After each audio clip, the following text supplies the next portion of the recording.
Magandang araw mga kaulam, welcome back sa ating YouTube channel, LD Great. Sa video na ito mga kaulam, magluto tayo ng sinampalukang kuha ng baboy, bungo. Ayan, ito nabili natin sa palengke. Ayan, tapos sinahugan ko ng batok, yung dito banda sa may liig banda yan. Ayan. Tapos lalagyan natin mga kaulam ng gabi. Tapos yung natin, pang-asim natin, wala kami mabiling sampalok na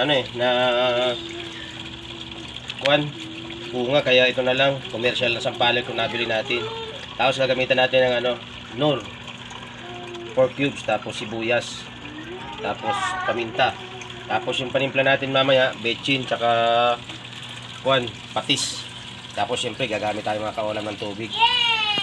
Shoutout sa ating lahat mga kaulam. Ayan, mag-umpisa na tayo mga kaulam magluto. Kulo na tayo mga kaulam ng tubig. Salang na natin. Tapos, pwede natin yan ilagay itong baboy. Isabay na natin.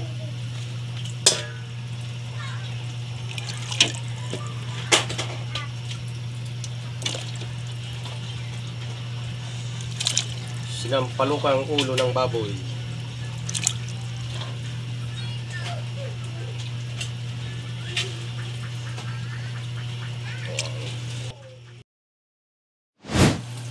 Yan, buksan natin mga kaulam yung ating gagawin silang palukan. Maraming mga kaulam, kulong-kulong, daming mga dumi-dumi pa. Tanggalin natin mga kaulam. Napakagaling talaga mga kaulam ng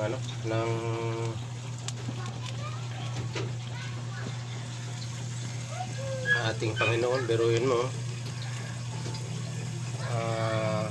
magagawa pang linisin yung humihiwala yung dumi mga kaulam sa pamamagitan lang ng pagkulo ng tubig. Ayan. Ito mga dumi pa ito mga kaulam, linisin natin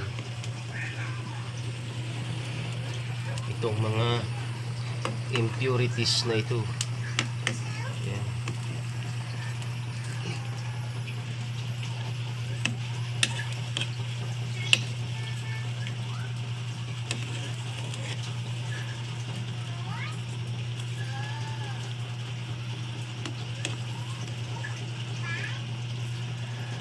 Paglambot nito mga kaulam, lalagyan natin ng gabi. Ganito lang ito kasimple lutuin. Pag lalagyan natin ng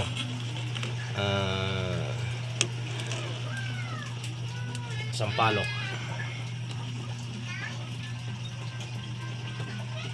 Yan, panuloy natin para lumambot. Pagasan natin itong takip. Yan, takpan ulit natin. Ayan mga kaulam, kulong-kulo na yung nilagay ko na yung sibuyas. Tapos lalagay na rin natin itong Knorr cubes para solid yung lasa ng baboy. Ayan. 5 minutes later. Ayun, kulong-kulo. Malapit na ito mga kaulam maluto. Ilagay natin ito mga kaulam na gabi. Ayan. Sinampalukang baboy, ulo ng baboy na may gabi. Tapos itong siling pang sigang, lagay natin. Tapos lagyan natin mga kaulam ng buong paminta. Okay na yan.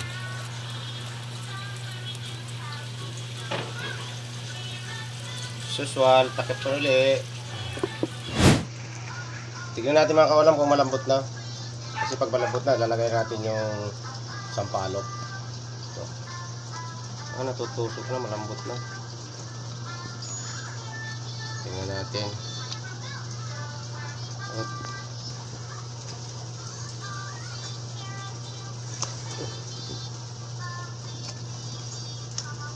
Malambot na. Itong batok. Tingnan din natin kung pwede na ba siya. Okay na rin. So ilagay na natin mga kaulam yung sinigang. Ay, yung sampalok pala.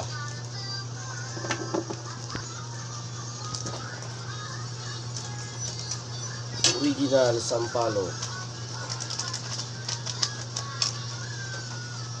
Tapos patis.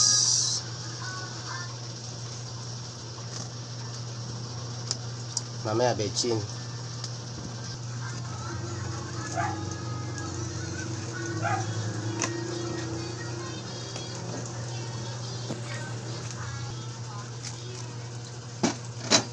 Takpan ulit natin. Lagyan natin ng asin mga kaulam. Yung bechin nilagay ko na, hindi ko na pinakuhaan.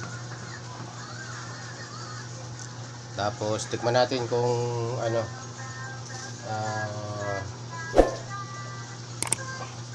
sakto na ba. Hindi pa. Yan, okay na yan. Maya luto na yan.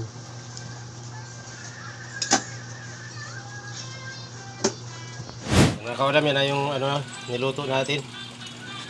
Diyan na muli magtatapos yung ano, yung vlog natin mga kaulam. Salamat.